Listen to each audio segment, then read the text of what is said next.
sasabihin niya, sa patnubay ng Espiritu Santo. Bakit galit na galit ang mga hentil at ang mga tao'y nagbalak ng mga bagay na walang kabuluhan? Naghanda para sa digmaan ang mga hari sa lupa at nagtipon ng mga pinuno laban sa Panginoon at sa kanyang hinirang. Nagkatipon nga sa lungsod na ito sina Herodes at Poncio Pilato, kasama ang mga hintil at ang buong Israel, laban sa inyong bandal na lingkod na si Jesus, ang inyong hinirang.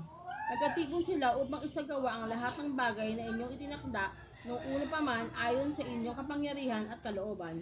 At ngayon, Panginoon, tignan ninyo, pinagbabantaan nila kami. Bigyan ninyo ng katapangan ang inyong mga alipin upang ipangaral ang inyong salita.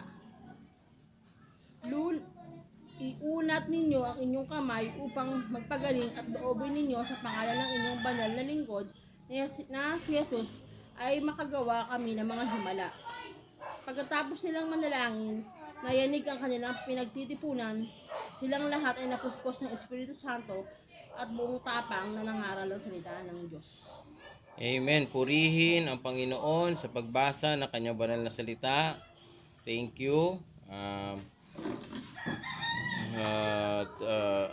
Kasama ba yung iba to, no? Yung Acts 21, iba yan. Sige, so basahin ko to.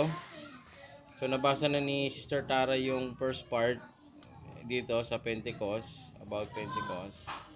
And then nabasa na rin itong prayer, yung Acts. Nabasa na yung prayer, no? Tama, nabasa na, daanan na rin yung prayer na yan. So dito tayo magmumove sa Acts 21 verse 13. When they were finished praying, the place where they were meeting was shaken. They were filled with the Holy Ghost and they began to speak the word of God with boldness, without fear. Paul was not fearful concerning the afflictions and persecutions he endured.